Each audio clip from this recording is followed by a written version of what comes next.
not leave any luggage unattended. Unattended luggage will be removed and destroyed.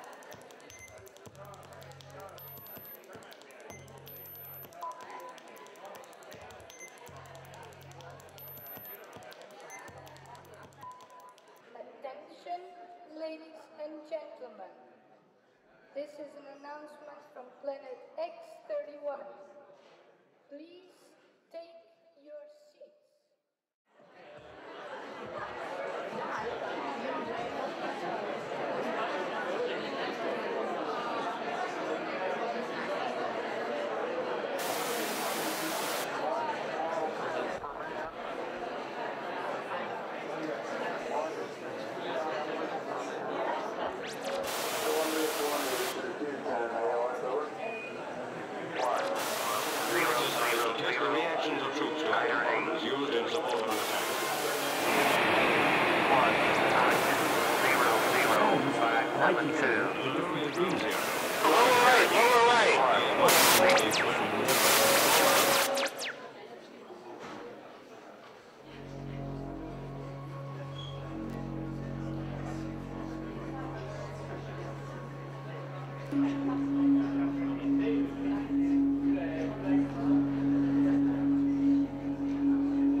Greetings, planet Earth, and welcome to the Science and Cocktails.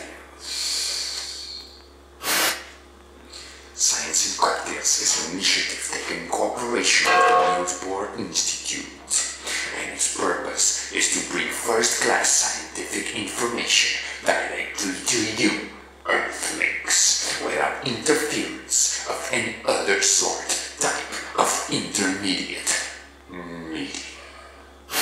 Its aim is to make the flow of thoughts and the flow of sensorial perception as smooth as the flow of a cocktail mixer. Tonight's lecture will be given by Morten Sommer, professor at the Department of Systems Biology at Danish Technical University and researcher at the Novo Nordisk Foundation for Biosustainability. He is the leader of the Sommer Lab that studies the dynamics of microbial communities. His lecture tonight will be about bacteria and how this bacteria is able to affect your body and your health. He will tell you how you can microbioengineer different bacteria as to be able to increase your good health. Ladies and gentlemen, tonight's lecture will be represented by the artist Henrik Schutze, and it will be followed by a performance by Malcolm Mahiti, electronic music composer based in Oslo, creating slow-moving hypnotic sound waves that take you into a parallel universe. Yeah. End of transmission.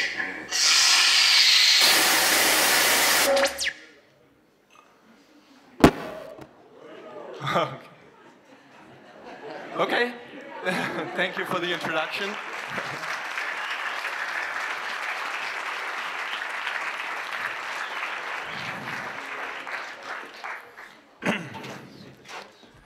Yeah. Okay. Yeah, that's very small.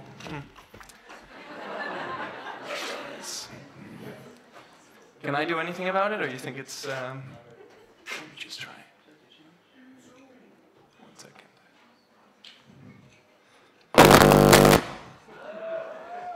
Okay. Let's see if we can get started. So today I will talk to you about bacteria and about how they affect your health. And I think I just want to make sure that this is actually responding here. Sorry, 1 second.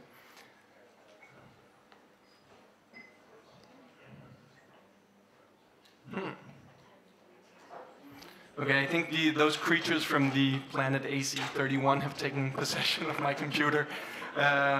So anyway, while it hopefully sorts itself out, I will just start to introduce some of the questions that I would like you to think about today, and that I'll try to address for you.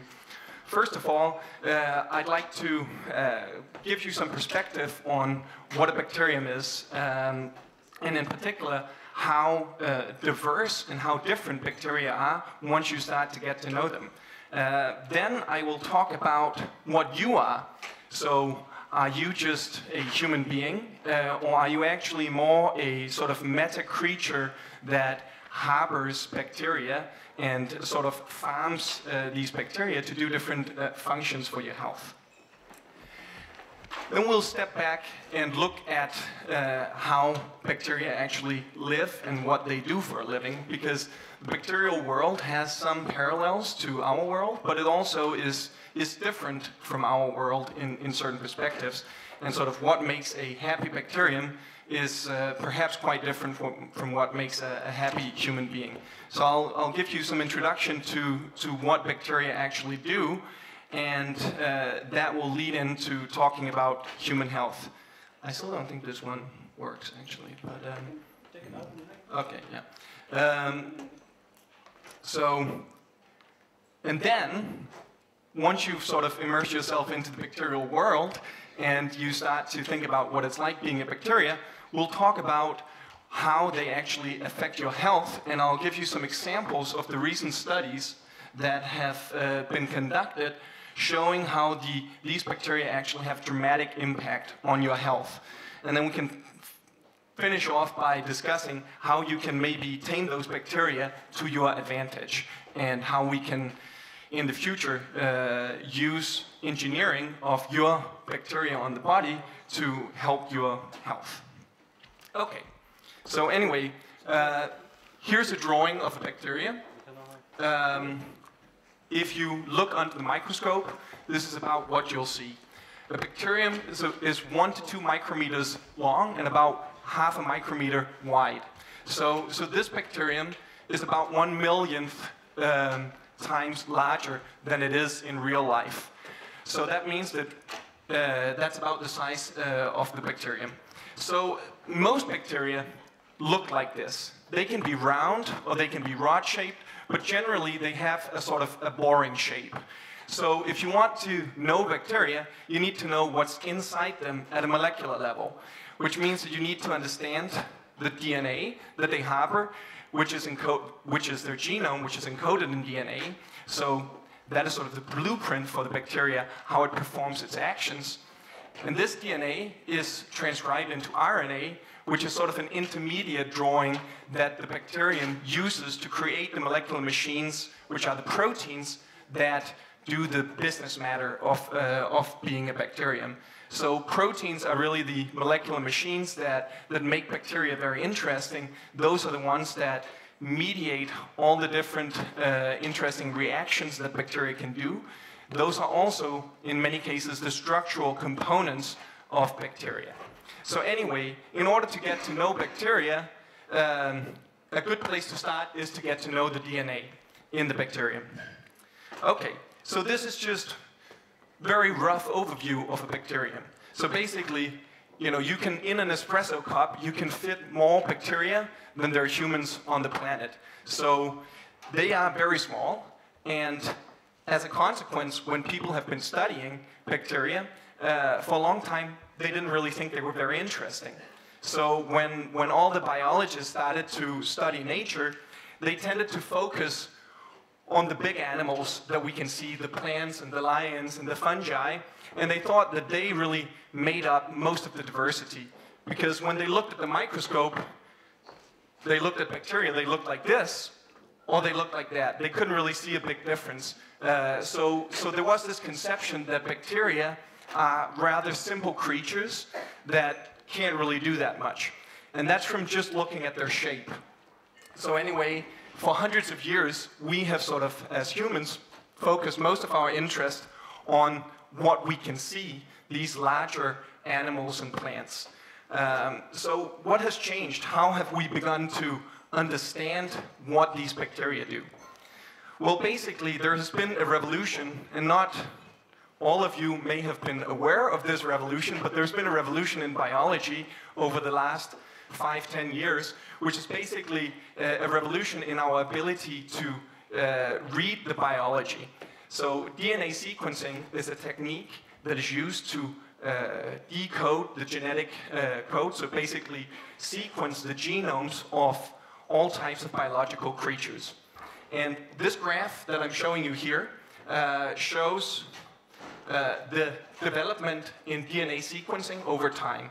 And you can see the yellow line here. It shows that our ability to decode genetic material has doubled every 19 months until a point about 7 or 8 years ago. At this point, we have this red line here, which is also a straight line, where something changed. So we basically had a revolution of our ability to decode genetic material at this point, where it started doubling every 5 months. So if you compare that to something that you are familiar with, which is Moore's law, the ability of computers to become better and better and better over time, the doubling time there is about 14 months.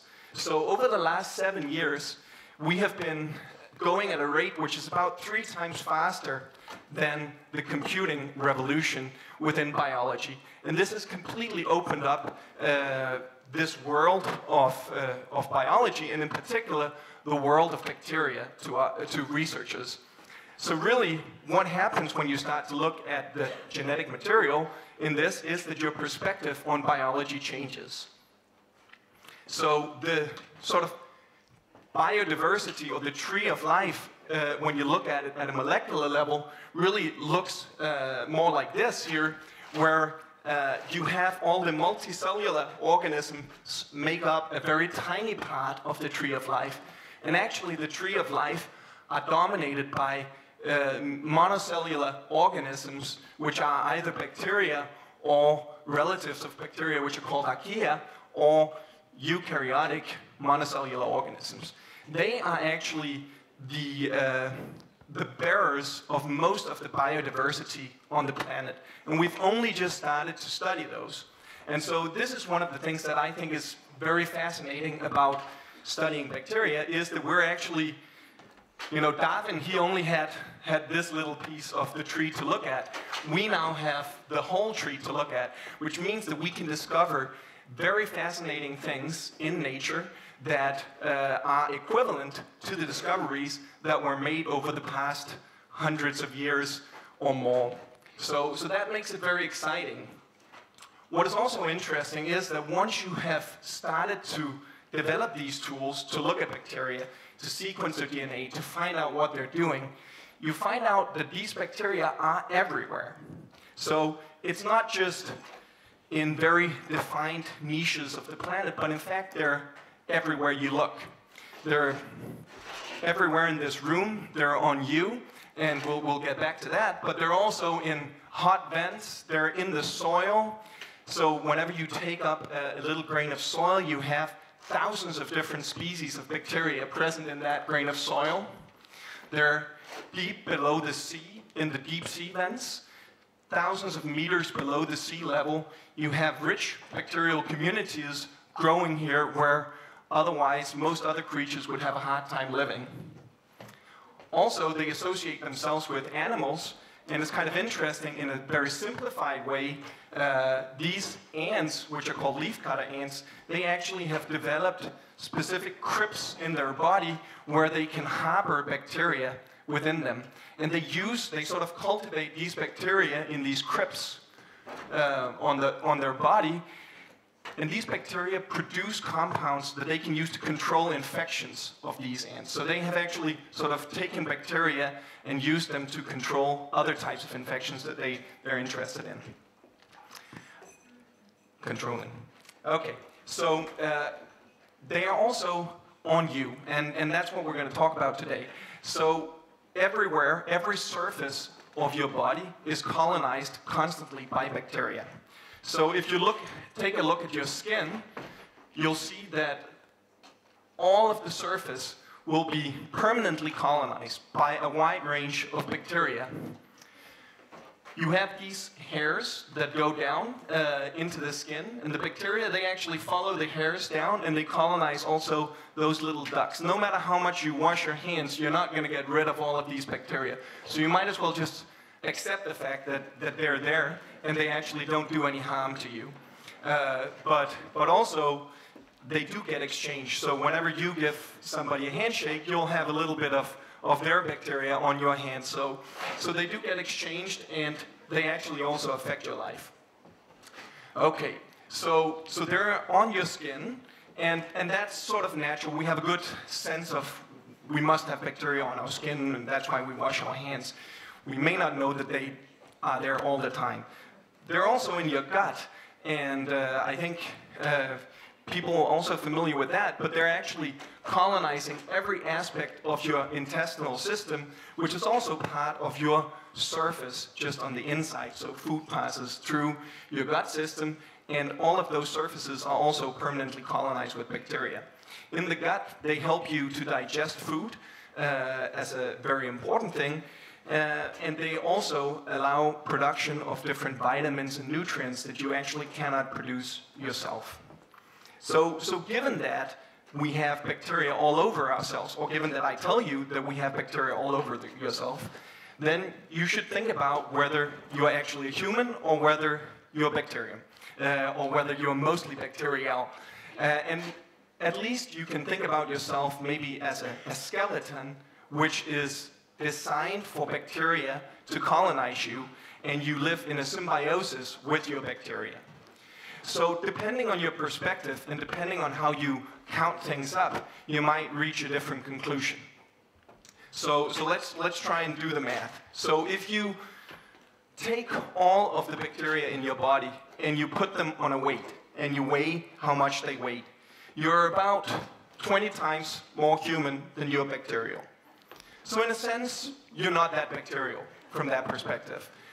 But on the other hand, so you probably have more fat in your body than you have bacteria, but your brain may not weigh that much more than this, and you may feel that that's an important part of your body. So the bacteria, I'm going to argue, are probably an important part of your body in sort of the same way as your brain is. So anyway, this comparison sort of came out to the favor of being humans. However, if you split up your body into individual cells, so you have just one cell at a time, and you say, which cell is derived from my genome, from my human genome, and which cell is a bacterial cell that I was not born with. Then you actually get to a different number. You're about 1 to 10 human. So you're outnumbered 10 to 1 by bacterial cells if you count up inside your body. Okay, so that makes you a little bit more bacterial. But I told you before that actually the most important thing in biology are the genes, so that encode for the proteins that do all the important actions in biology. So if you try to make a count of the number of genes you have in your body that are from your human genome and that are from all the other bacteria that colonize your body, then the comparison actually comes out that you're outnumbered by 100-fold, and this number is probably significantly larger, of bacterial genes compared to human genes. So the actual biodiversity that you have within your body is by far dominated by bacteria. So most of these elaborate machines that live and do actions in your body are actually made by bacteria. So in one sense, we could say that we are mostly bacterial, and in other very good reasons we can say that we are mostly human. But anyhow, it certainly challenges kind of the concept of what we are, in particular because these bacteria can affect you in a very fundamental way. And we are only now just starting to scratch the surface in terms of understanding how bacteria affect your health, your mind, your disease states, etc. And so I will come back to that, but I will just say that you can think about it now. Think about what you think. Do you think the bacteria have a big impact on you? Do you think they have a small impact on you? I'll give you some examples later, but before I do that, I would like to just explain a little bit more about what bacteria do. So when you look at bacteria and you think, what does a bacterium do? It sort of does, in a fairly simplified way, it does three different things. It grows, it exchanges, or it is engaged in exchange, and it fights against other bacteria. And that's sort of, in a high level, kind of similar to what we do as humans. You know, we grow, but we also reach adulthood, which is a point where we stop growing. Then we start to engage in exchange and maybe warfare as well. But the way the bacteria do this is quite different from how we do it. Okay. So growing is probably the most important thing that a bacterium does. They are basically hardwired to grow in a way that is very different from what we do. So a bacterium doesn't reproduce sexually, they just basically grow, and then they divide, and then they have two daughter cells, and the parent is dead. So if you look at a happy bacterium, which in this case would be the blue bacterium, every 20 minutes it divides and gives rise to progeny. And so over a period of 1 hour, it has 8 cells that are sort of derived from the original mother cell. If you have an unhappy bacterium, which is like an adult human being, it will just grow. Well, it will just be there for the whole hour. So within an hour, it's not that easy to say which of these two bacteria is the most happy or successful bacteria. Because, you know, there might be 8 of the blue ones, but maybe the red one is having a better time. But within 10 hours, you've had 30 generations, which means that there's actually going to be 1 billion of the blue bacteria, and there's still just going to be 1 of the red bacteria. Within 20 hours, there's going to be 1 billion of the blue bacteria, which is a number that I don't even know what it's called. So in that case, you can see why bacteria have to grow, because they're going to be outcompeted so quickly by other bacteria that are hardwired to grow if they don't just do that. So much about being a bacterium is about utilizing your environment and being able to grow and survive within your environment. So it's a little different from how we live our lives with aspirations to do different things. Bacterial aspirations are mainly focused on securing nutrients and growing really, really fast. Okay. So, but these bacteria, they're not just such simple creatures that all they think about is growing. They also do other things.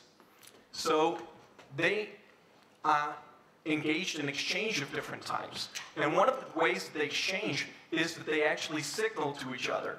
So in spite of being a monocellular organism, they have evolved ways to get environmental cues and to sense their environment and to respond to cues from their environment. So they are typically decorated by lots of different receptors that can sense when there are good compounds, food to eat. They might swim in that direction.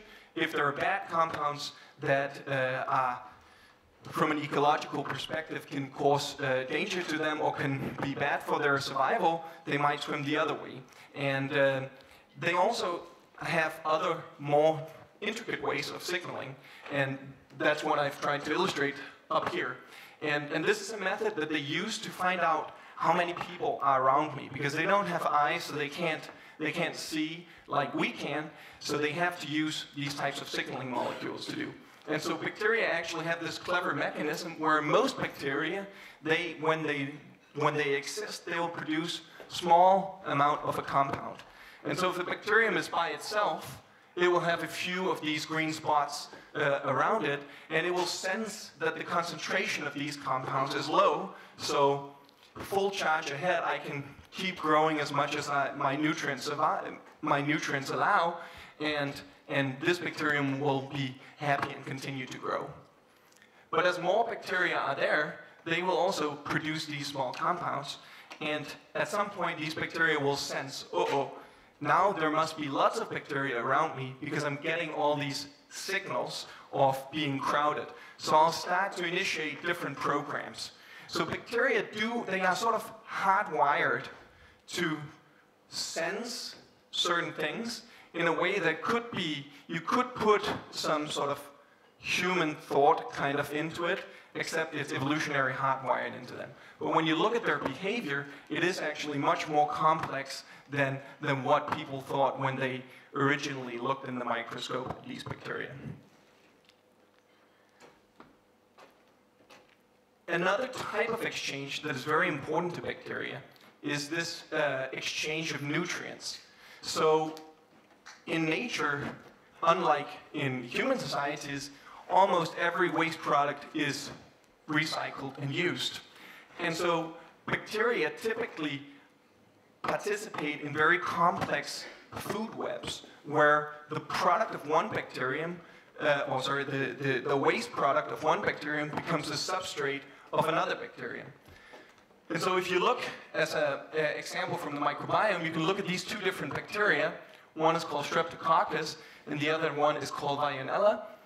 Streptococcus can utilize glucose, and Veillonella cannot utilize glucose, which is simple sugar.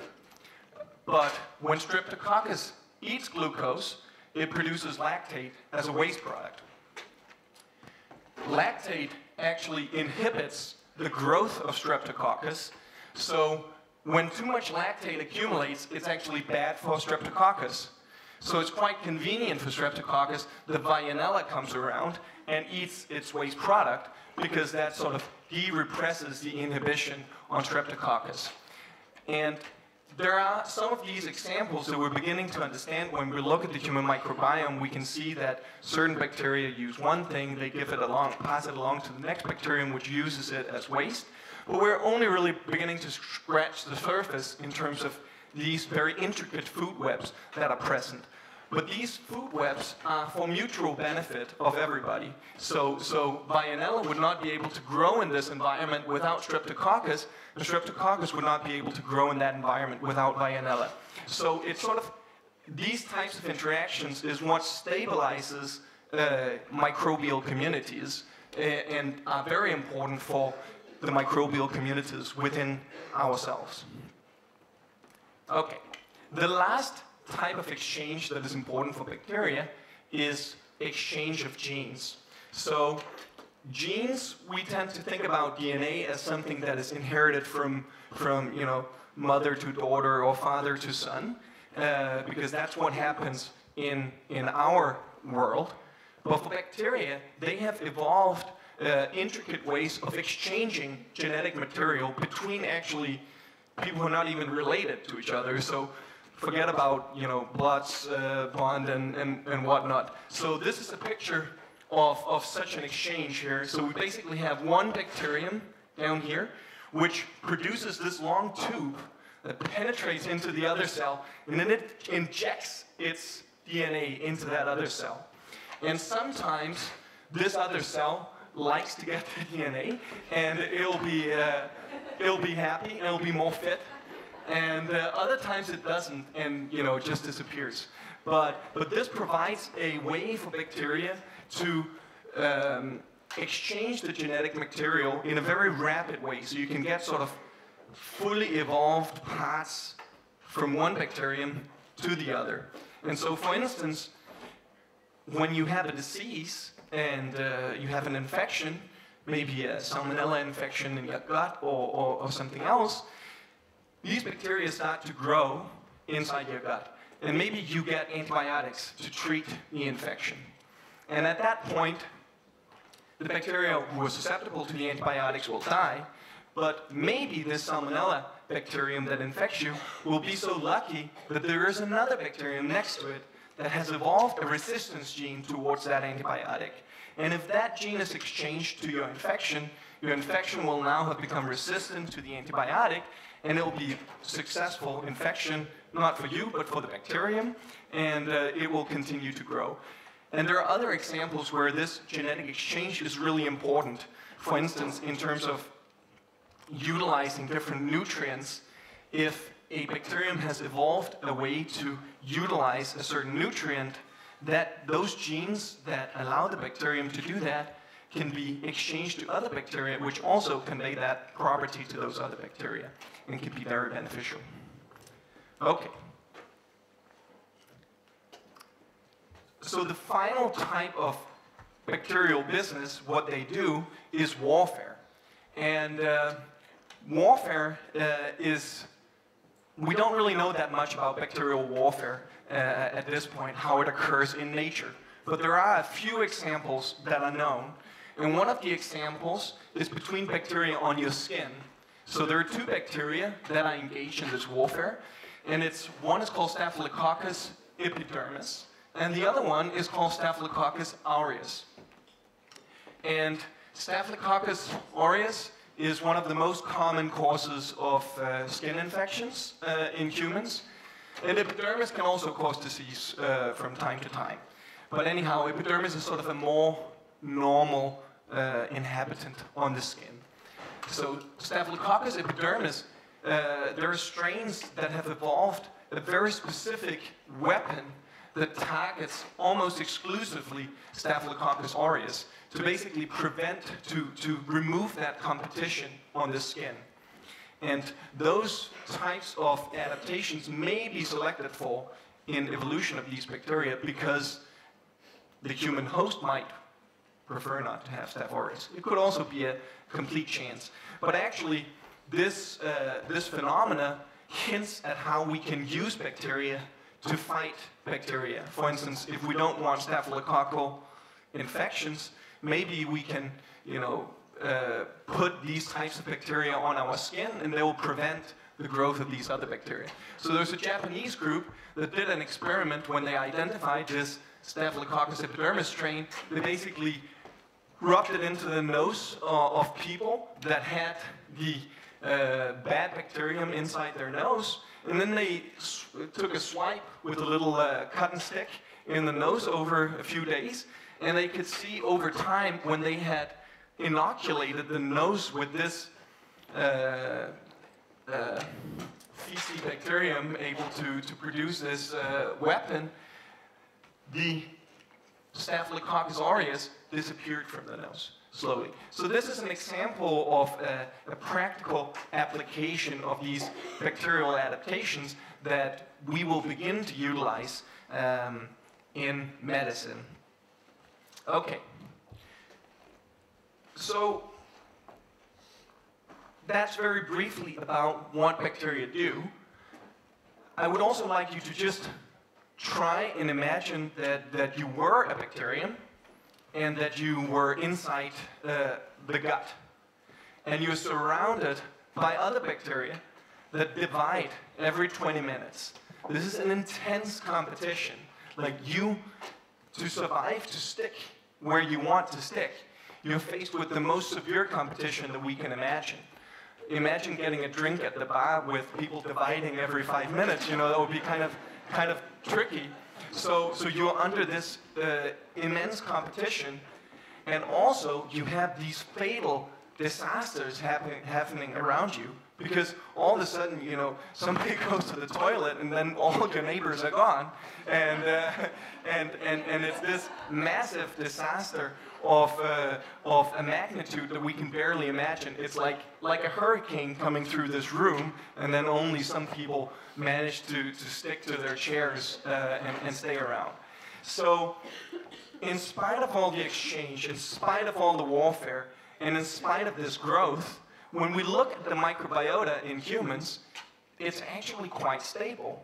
And it's actually stabilized by all these different interactions that make this very diverse community very stable.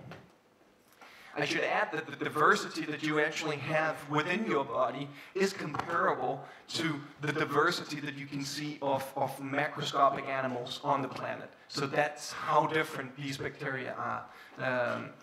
So anyway, let's move on, and now that we know a little bit about bacteria and what they do, let's see how they affect us.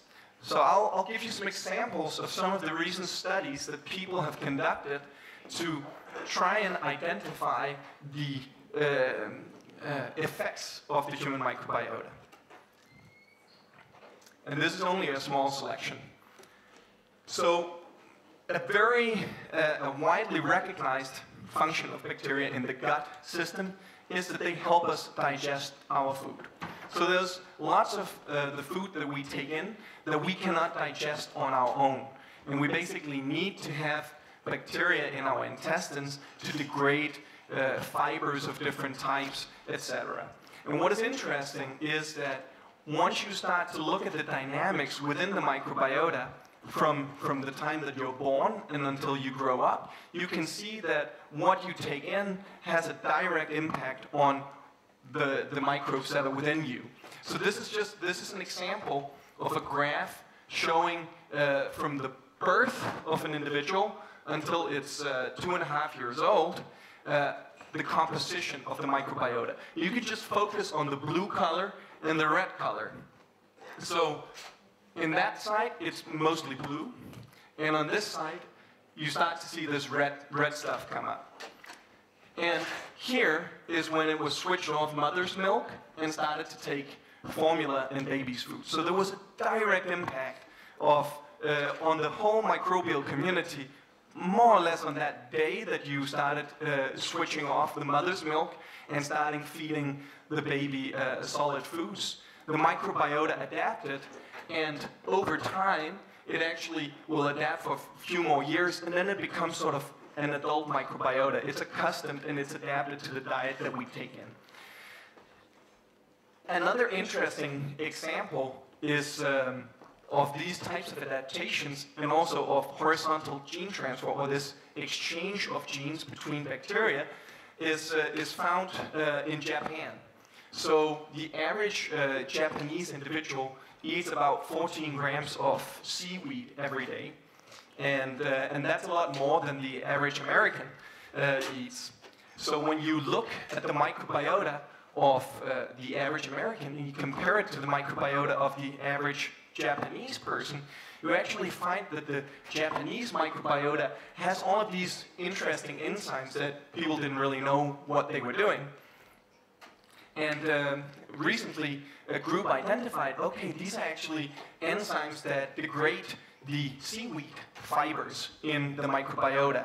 And they further identified that these genes that produce those proteins that were able to degrade the fibers, they had actually been transferred from marine bacteria living in the sea to bacteria in the guts of these Japanese people. So basically, the gut of the Japanese people had gotten this advantage, the ability to utilize seaweed, which is quite handy if you live in a Japanese gut.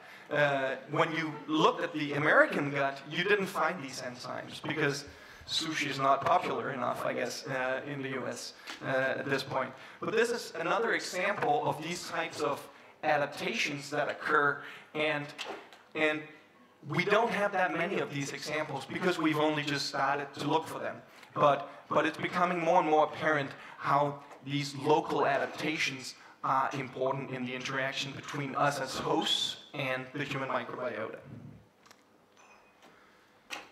Another, probably the most widely cited example of how the microbiota affects your health is in the context of obesity. So it's kind of an obvious thought that if your microbiota is really, really good at degrading all of that stuff in your stomach that you don't degrade yourself, maybe that could mean that you would get more energy out of the food that you ate, and maybe you would become fatter.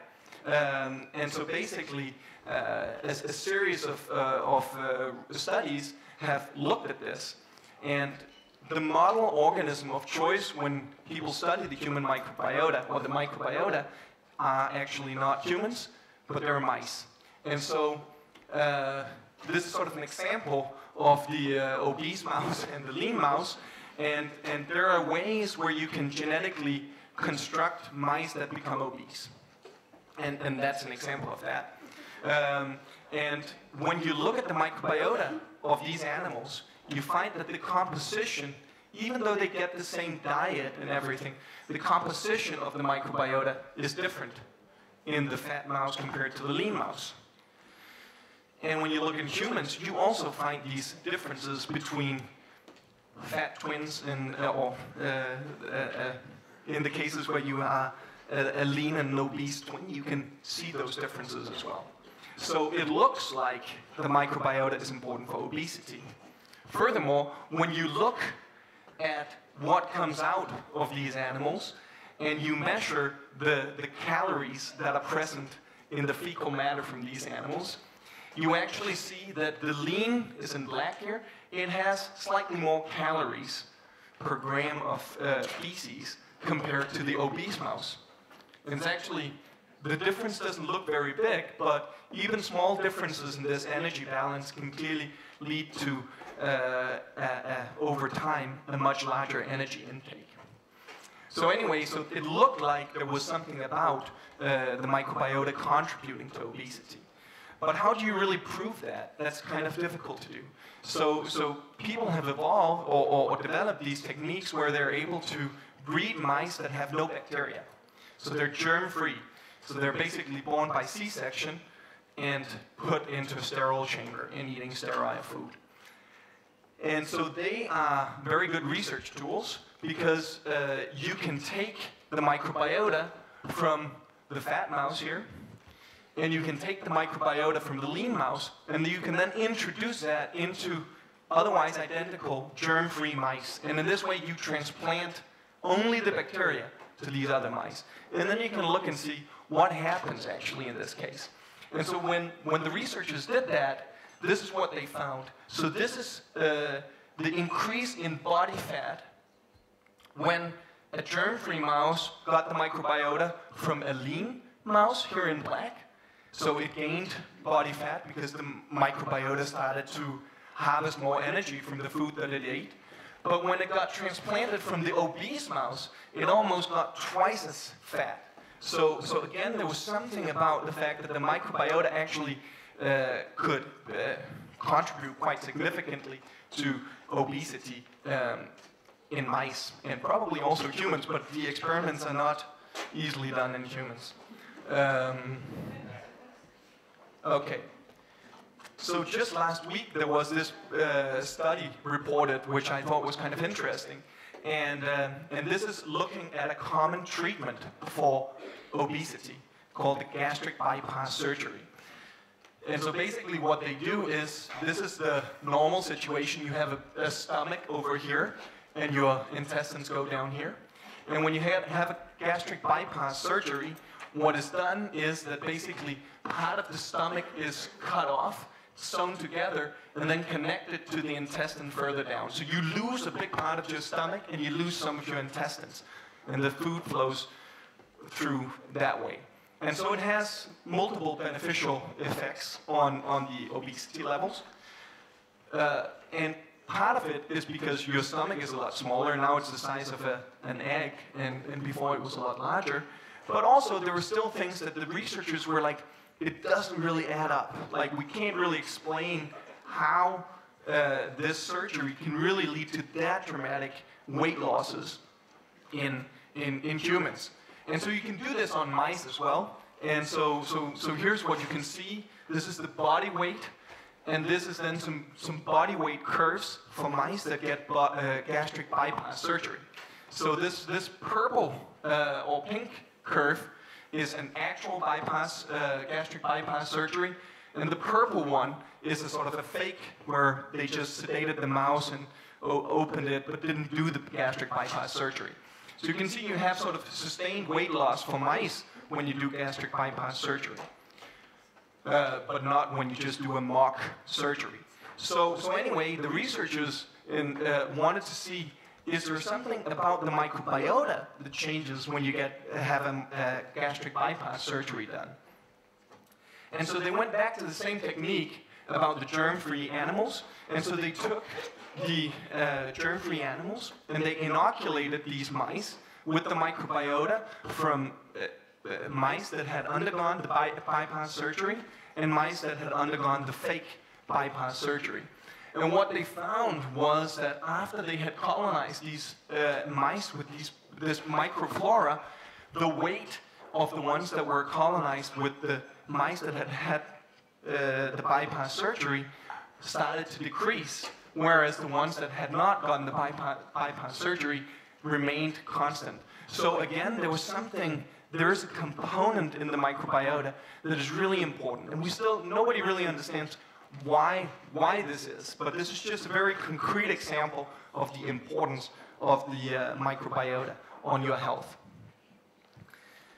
So this was all talking about obesity and eating, and you can also just stop eating and then you don't have to do all this fancy stuff about engineering the microbiota. But the microbiota also affects other things that you wouldn't necessarily expect that the microbiota affected.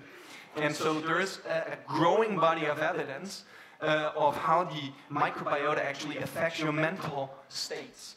And for instance, anxiety or happiness and these things. And those studies are sometimes a little difficult to relate to, so that's why I'm showing you what they actually do. So the way that you measure anxiety in a mouse is you put it into a device like this, which is called an elevated plus maze, because it's a plus sign. And there is a part of the plus sign which has walls where the mouse feels kind of safe. And then there is another part of the plus sign which is open where the mouse doesn't feel safe. So the anxiety, where do you think an anxious mouse would be? In the walls, yeah.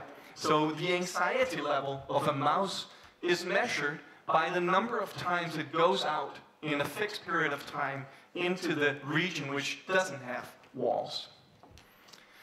So normally, in these types of experiments, I actually don't know the time frame, a mouse will go out about 2.5 times in a given period. So these researchers, they wanted to study the effect of inoculating a specific bacterium, feeding this mouse with a specific bacterium, which is actually quite a common probiotic strain, which is found in yogurt and different things. And what they saw was a very significant change in the number of times the mouse went out on the open walls, which would be interpreted as a reduced anxiety level. So that's sort of a weird connection between the bacteria that live in your gut. They might affect your level of anxiety. And clearly these data cannot be sort of directly translated to humans, but anyhow they indicate that there is a crosstalk between the microbiota and our minds. Probably the area where these types of engineering of the microbiota to address human health has gone the furthest is in these types of infections, which are called recurrent C. difficile infections. So Clostridium difficile is an organism that normally lives in the guts of humans. And sometimes if you get antibiotics and you kill off most of the microbiota, it sort of frees up space for this otherwise not very aggressive organism, and it can bloom and cause an infection. And so people have looked at the gut microbiome of people who suffered from these infections multiple times after each other, and people, and those are in green here, people who had them the first time, and then people who didn't have them in blue. And so what this curve shows you is the higher you are on this axis, the more types of bacteria you have in your gut. And there is more data to support this, but the conclusion remains the same, that people who have this infection multiple times tend to have a very low diversity of bacteria in their gut. So an obvious way to treat this infection is to improve the diversity or increase the diversity of the gut microbiota. And so this year, the first clinical trial was done where they compared the standard treatment of this infection, which is giving an antibiotic called vancomycin. They compared it to the non-standard way of treating this, which is fecal transplantation, which is basically you get a tube into your throat, and then a fecal sample from a healthy donor gets fed into the gut.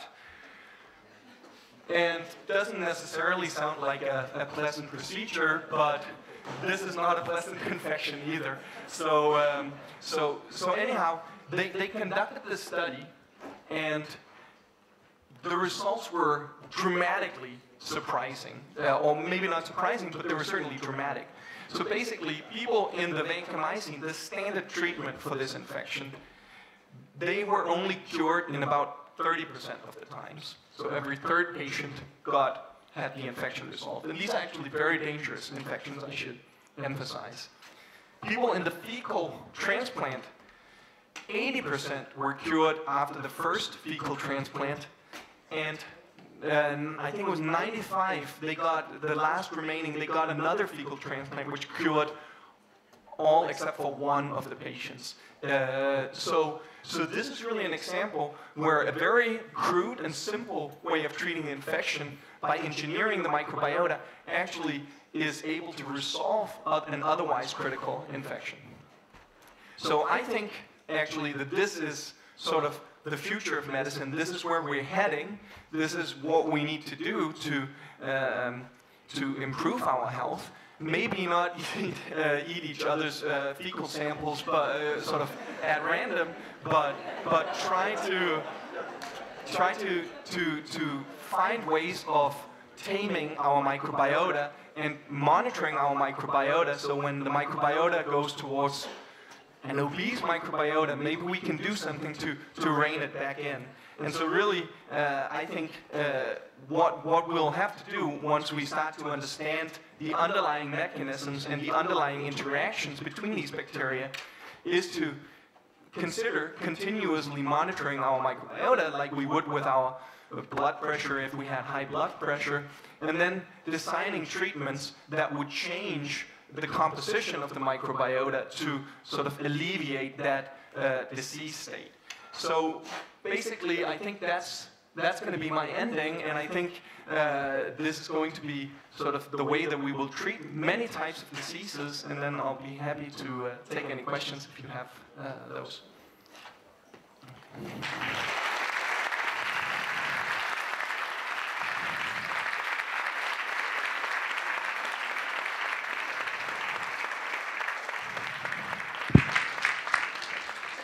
Yeah, thank you very much, Morten. So we have time for a few questions.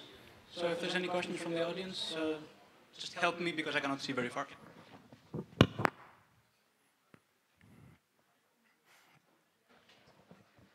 So how much does the human microbe weigh exactly, or roughly, average? So it's a few kilograms. The microbiota